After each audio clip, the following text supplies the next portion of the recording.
Hello everybody, আমি Ziyad Mohib CS বাংলার পক্ষ থেকে C++ ভিডিও টিউটোরিয়ালে আবারও জানাচ্ছি সবাইকে স্বাগতম।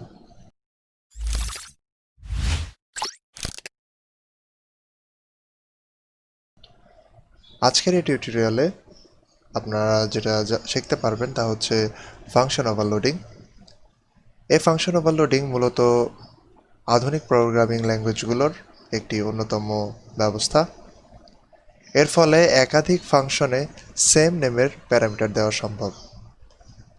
আমরা জানি যে চোর, ডাকাত কিংবা খুনি তারা সবাই হচ্ছে আসলে আসামি, তবে তাদের কাজ ভিন্ন ভিন্ন।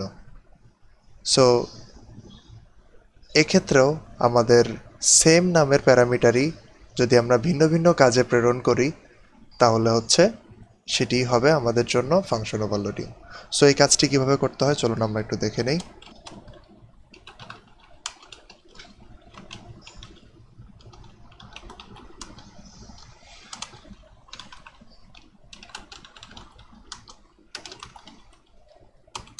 সো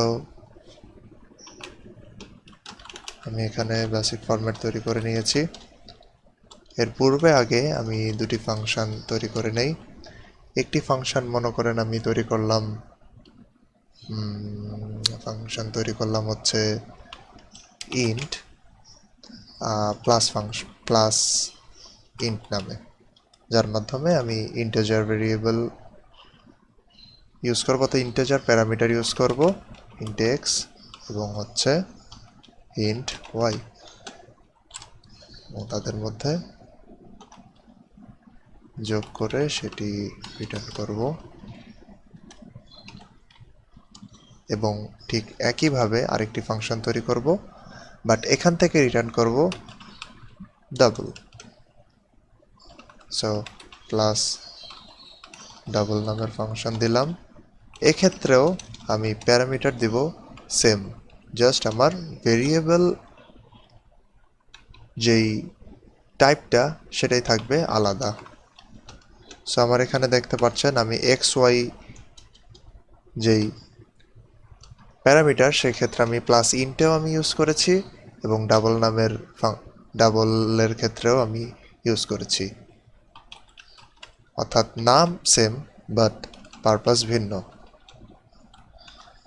এখন যদি আমরা একটু লক্ষ্য করি, আমরা আমাদের মেইন ফাংশন থেকে যদি ইন্ট সাপোজ একটি ভেরিয়েবল তৈরি করলাম নাম্বার 1, এটি তৈরি করে যদি এখান থেকে আমি প্যারামিটার পাস করি আমার এই ফাংশনে, অর্থাৎ প্লাস ইন্ট ফাংশনে, সো এক্ষেত্রে আমার দুটো প্যারামিটার দিতে হবে, যেহেতু ইন্টিজার ফাংশন সেহেতু আমি দিলাম হচ্ছে 5,4।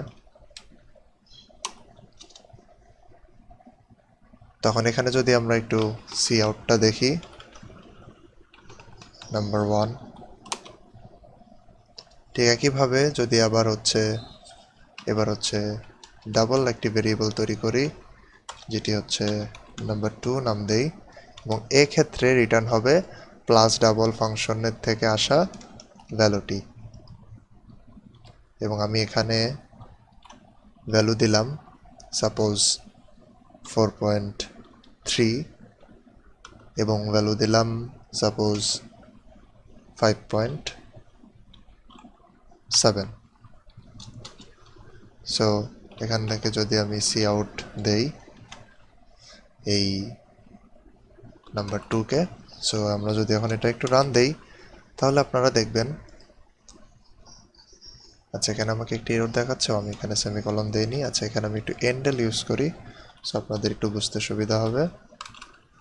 সো এটা যদি আমি এখন আউটপুট দেখাতে চাই, তো দেখেন এখানে আমাকে কোনো এরর দেয়নি এবং কাজ করেছে, অর্থাৎ 5 আর 4 যোগ করার ফলে 9 হয়েছে এবং 4.3 এবং 5.7 যোগ করার ফলে 10 হয়েছে।